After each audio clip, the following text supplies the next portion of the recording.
Hello दोस्तों, मैं हूं पवन कुमार और स्वागत है आपका हमारे इस यूट्यूब चैनल स्टडी 90 में।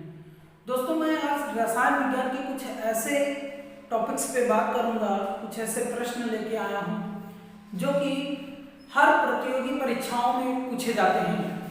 तो आइए देखते हैं कि वो कौन कौन से प्रश्न हैं जो हमारे कॉम्पिटिटिव एग्जाम के लिए आवश्यक होते हैं।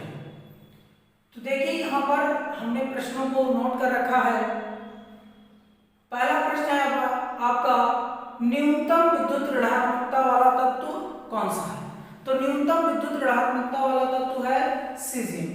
तो ये आप कहाँ पर है? ये आवर्त सारणी में पहले आवर्त में, आवर्त सारणी के पहले आवर्त में इसे रखा गया है 6 ग्रुप में। क्लियर है ये बात। दूसरा जो है वो आपका प्रश्न है, अधिकतम विद्युत ऋणात्मकता वाला तत्व कौन सा है? तो ऐसा तत्व हमें बताना है जो अधिकतम विद्युत ऋणात्मकता, जिसकी अधिकतम विद्युत ऋणात्मकता हो, तो वो है आपका फ्लोरीन। अब देखिए, पहली बार जो विद्युत ऋणात्मकता होती है वो क्या होती है? विद्युत ऋणात्मकता वो एनर्जी लेवल होता है जिससे कि कोई भी परमाणु अपने में इलेक्ट्रॉन ग्रहण करके ऋणायन बन जाए। ठीक, वह एनर्जी जिससे कोई भी परमाणु किसी अदर एटम से इलेक्ट्रॉन को एक्सेप्ट कर ले और एक्सेप्ट करके वो ऋणायन बन जाए, तो उसकी उस एनर्जी को ही हम क्या कहेंगे? विद्युत ऋणात्मकता कहेंगे। क्लियर? इतनी बात होगी। अब हम दूसरे क्वेश्चन पे आते हैं, अधिकतम आयनन विभव वाला तत्व, यानी हमें ऐसा तत्व बताना है जो अधिकतम आयनन विभव रखता हो। तो अधिकतम आयनन विभव वाला तत्व कौन सा हमारा है? जिसका आयनन विभव अधिकतम रहता है वो है आपका हीलियम। हीलियम एटम है जिसका आयनन विभव अधिकतम है। आयनन विभव का मतलब होता है कि आयनाइज करना, उससे एक इलेक्ट्रॉन निकाल कर या एक इलेक्ट्रॉन ग्रहण करके उसको आयन के फॉर्म में बनाना, वह उसके क्या कहलाती है? आयनन विभव कहलाएगा। उसमें जो एनर्जी लगेगी वो उसका विभव आयनन विभव कहलाएगा। देखिए, हीलियम है, हीलियम के आउटर मोस्ट शेल में 2 इलेक्ट्रॉन होते हैं। तो ये सबसे पहले यानी न्यूक्लियस के पास में मोस्ट स्टेबलिस्ट सेल होती है। न्यूक्लियस के पास में ये आपका न्यूक्लियस होता है, यानी नाभिक होता है परमाणु का, और परमाणु के पास की पहली कक्षा होती है जिसमें 2 इलेक्ट्रॉन होते हैं, और 2 इलेक्ट्रॉन होने पर वो मोस्ट स्टेबलिस्ट हो जाती है, अधिक अस्थायी हो जाती है। और जो बाद वाली, इसके बाद वाली सेल होती है, अगर इसके बाद कुछ भी इलेक्ट्रॉन आएगा तो उसके बाद वाली सेल में जाएगा। क्लियर है? तो ये अधिकतम है। तो ये नाभिक की ओर दोनों इलेक्ट्रॉन अट्रैक्शन पावर से, यानी अत्यधिक आकर्षण बल के कारण ये इसमें जुड़ेंगे। क्लियर है? नाभिक के बल के कारण। तो यहाँ पर ये बात हो गई हमारी कि इससे इलेक्ट्रॉन निकाल पाना, इस सेल से इलेक्ट्रॉन निकाल पाना बहुत ही कठिन होगा, या इसमें इलेक्ट्रॉन डाल पाना बहुत ही कठिन होगा। तो ये बात आपको बता दी है। तो ये मोस्ट क्या हो गया? अधिक आयनन विभव वाला तत्व। अब न्यूनतम आयनन विभव वाला तत्व, अब आपको ये भी बताना है कि न्यूनतम आयनन विभव वाला तत्व कौन सा होगा? तो ऐसा तत्व जिसका आयनन विभव न्यूनतम हो, न्यूनतम ये है सीजियम। ठीक है, तो आपको आगे मैं बताऊंगा कि किस प्रकार आवर्त सारणी में हम कैसे चलेंगे तो उसकी आयनन विभव क्या होगा। ठीक है, तो अब अगली है निम्नतम इलेक्ट्रॉन लब्धि एंथैल्पी वाला तत्व बताना है, यानी ऐसा तत्व बताओ जिसकी एंथैल्पी कम हो, यानी इलेक्ट्रॉन ग्रहण करने में कम एनर्जी लगती हो। तो कम एनर्जी वाला तत्व है आपका क्लोरीन। तो क्लोरीन जो है निम्नतम इलेक्ट्रॉन लब्धि, निम्नतम इलेक्ट्रॉन लब्धि यानी सबसे कम इलेक्ट्रॉन एंथैल्पी किसकी होती है? वो सभी हैं अक्रिय गैसें। अक्रिय गैसों को कोई भी इलेक्ट्रॉन एक्सेप्ट नहीं करना होता है। तो यहाँ पर आप लिख सकते हैं क्या? अक्रिय गैसें। ये जितनी भी हैं अक्रिय गैस, इनकी न्यूनतम इलेक्ट्रॉन, अधिकतम इलेक्ट्रॉन लब्धि वाला तत्व वो है क्लोरीन। अगला है न्यूनतम धनात्मक तत्व, ऐसा तत्व जो न्यूनतम धनात्मक हो, यानी जिसकी धनात्मकता बहुत ही कम है। मोस्ट जो इलेक्ट्रोपॉजिटिव, जो इलेक्ट्रोनेगेटिव होगा जो इलेक्ट्रोनेगेटिव है, जिसकी विद्युत ऋणात्मकता सबसे अधिक, उसकी विद्युत ऋणात्मकता सबसे कम, तो ये क्या हो गया, फ्लोरीन हो गया। अधिकतम गलनांक व क्वथनांक वाली धातु, हमें यहाँ पर बताना है कि अधिकतम गलनांक व अधिकतम क्वथनांक वाली धातु कौन सी है। तो धातु को बताना है जिसका गलनांक व क्वथनांक अधिकतम होता है, तो वो है टंगस्टन। कौन सी, टंगस्टन। ये हो गया आपके पास डब्ल्यू, इसको हम लिख सकते हैं, क्या लिख लेंगे, टंगस्टन। ये होता है टंगस्टन। टंगस्टन धातु है जिसका गलनांक व क्वथनांक अधिकतम होता है। न्यूनतम गलनांक व क्वथनांक वाली धातु बताइए। न्यूनतम गलनांक और क्वथनांक वाली जो अधातु है वो क्या है, वो है हीलियम। और न्यूनतम गलनांक वाली धातु बताना है। न्यूनतम गलनांक वाली धातु जो गलित अवस्था में होगी, तो गलित अवस्था में हीलियम है। और मरकरी धातु ऐसी है जो गलित अवस्था में ही पाई जाती है, तो उसके गलनांक की कोई बात ही नहीं, तो गलित अवस्था में है, यह सबसे न्यूनतम। शैतान तत्व किसे कहा जाता है, हाइड्रोजन को। हाइड्रोजन आपका क्या है, शैतान तत्व के रूप में जाना जाता है। सबसे हल्का तत्व, ये भी हाइड्रोजन है, सबसे हल्का तत्व हाइड्रोजन है। क्लियर है। अब आगे के क्वेश्चन की बात कर रहे हैं, इनमें ध्यान दीजिए दोस्तों। आगे के जो क्वेश्चन है वो ये है कि न्यूनतम परमाणु त्रिज्या वाला तत्व कौन सा है, यानी वो तत्व जिसकी परमाणु त्रिज्या सबसे न्यूनतम हो, तो वो तत्व है हाइड्रोजन। हाइड्रोजन न्यूनतम परमाणु त्रिज्या वाला तत्व है, क्योंकि इसका परमाणु क्रमांक 1 होता है, और परमाणु क्रमांक 1 तो ये पहली ही सेल में होता है। अगला है सबसे अधिकतम परमाणु त्रिज्या वाला तत्व। तो सबसे अधिकतम परमाणु त्रिज्या वाला तत्व वो है आपका सीजियम। सीजियम की जो परमाणु त्रिज्या है वो सबसे अधिकतम है।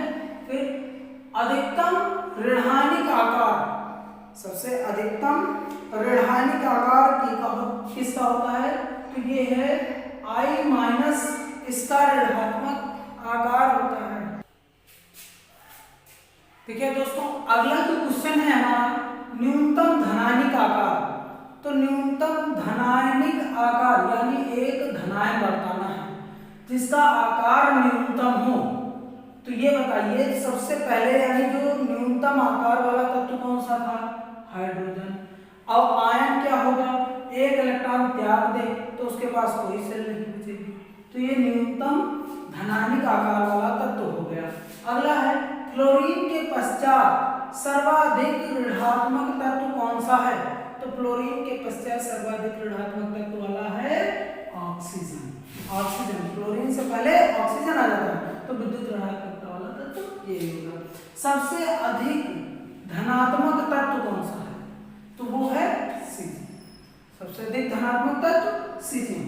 आवर्त सारणी का वह वर्ग बताओ जिसमें सबसे अधिक तत्व है। आवर्त सारणी का वह तत्व, वह वर्ग जिसमें सबसे अधिक तत्व उपस्थित है, तो वो है शून्य वर्ग। शून्य वर्ग में सबसे अधिक तत्व। अगला है आवर्त सारणी में कुल द्रव्य तत्वों की संख्या, कुल कितने द्रव तत्व हैं। आवर्त सारणी में कुल कितने, जो यहाँ पर पूछे गए हैं, आवर्त सारणी में कुल गैसीय तत्व, कुल कितने गैसीय तत्व हैं, तो कुल गैसीय तत्व हैं 11 हैं। अब कौन कौन से हैं ये भी आप देख लीजिए कि कुल गैसीय तत्व कौन कौन से हैं। तो आप जैसा जानते हैं कि आवर्त सारणी में शून्य वर्ग सबसे ज्यादा है, शून्य वर्ग में 8 गैस है। तो उससे पहले एक हाइड्रोजन भी गैसीय तत्व है, नाइट्रोजन भी गैसीय तत्व है, ऑक्सीजन भी गैसीय तत्व है। इसके बाद है हीलियम आ जाएगी, हीलियम भी गैसीय तत्व में आएगी। क्लियर है ना, हीलियम हो गया। और फिर कौन सा आ जाएगा, हीलियम है, यहाँ पर क्लोरीन है, फ्लोरीन है, ये सब आ जाएंगे। कौन से, क्लोरीन, फ्लोरीन, और फिर आर्गन, ये आर्गन भी गैसीय है। आर्गन है, नियान है, क्रिप्टॉन है, नियान, क्रिप्टॉन, ये आपके पास तत्व हैं जीनान और रेडान। क्रिप्टॉन हो गया, जीनान और रेडान। ये आपके पास जो तत्व हैं 11 तत्व हैं, 1 2 3 4 5 6 7 8 9 10 11। तो ये 11 जो तत्व हैं ये आवर्त सारणी में सभी गैसीय तत्व। अगला देखिए, आवर्त सारणी में कुल द्रवीय तत्वों की संख्या, जो कुल द्रव तत्व हैं आवर्त सारणी में उनकी संख्या बताना है। कुल कितने तरल तत्व हैं, तो वो संख्या है इनकी 6 तत्व। कौन कौन से हैं इसको ध्यान दीजिए, वो कौन कौन से तत्व होंगे उनकी बात हम कर रहे हैं। तो देखिए यहाँ पर वो जो 6 तत्व हैं वो कौन कौन से हैं। जैसे आपके पास एक ब्रोमीन होता है, ब्रोमीन गैसीय तत्व में पाया जाता है। और फिर जर्मेनियम है, ये आपके पास हो गया। और फिर इसके बाद ये सीजियम भी तरल तत्व में पाया जाता है, सीजियम हो गया। और आपके पास मरकरी है, मरकरी, फ्रांसियम, फ्रांसियम भी आपके पास किसमें द्रव अवस्थाओं में, ये आवर्त सारणी में द्रव अवस्थाओं में उपस्थित है। और कोपरनियम, ये Cn होता है कोपरनियम, ये भी तरल तत्व ही है। अगला क्वेश्चन है, सबसे छोटा ऋणायन, सबसे छोटा ऋणायन कौन सा है, तो वो है H-, H- सबसे छोटा ऋणायन। अगला है रेडियोधर्मी प्रवृत्ति का तरल तत्व बताइए। रेडियोधर्मी प्रवृत्ति का तरल तत्व बताना है, वो है फ्रांसियम। अगला है, आवर्त सारणी में कुल कितने रेडियोधर्मी तत्व हैं, तो आवर्त सारणी में वो संख्या बताइए जो रेडियोधर्मी तत्व हैं, वो 25 हैं। कुल रेडियोधर्मी तत्व 25 हैं। अगला है कि क्वेश्चन कहता है कि आवर्त सारणी में यानी वाष्पशील आवर्त सारणी के डी ब्लॉक में वाष्पशील तत्व कौन कौन से हैं। डी ब्लॉक में बात की गई है वाष्पशील तत्वों के, कि जो डी ब्लॉक में वाष्पशील तत्व हैं वो कौन कौन से हैं। देखिए यहाँ पे है, ये आपके पास है जिंक है, जिंक वाष्पशील है। कैडमियम है, कैडमियम हो गया। मरकरी हो गया और कोपरनियम है, ये Cn। क्लियर है। तो ये तत्व ऐसे हैं, 4 तत्व हैं जो वाष्पशील तत्व हैं। क्लियर है। तो दोस्तों ये हमारे टॉपिक्स हो गए जिनको हमने यहाँ पे डाउट्स क्लियर कर दिए हैं। अब आगे के जो ऐसे ही इम्पोर्टेंट क्वेश्चन वो आपको पार्ट 2 में मिलेंगे। इसके लिए आप लोग हमारे चैनल को सब्सक्राइब कर लीजिए, जिससे आने वाला पार्ट 2 की नोटिफिकेशन आप तक पहुँच सके।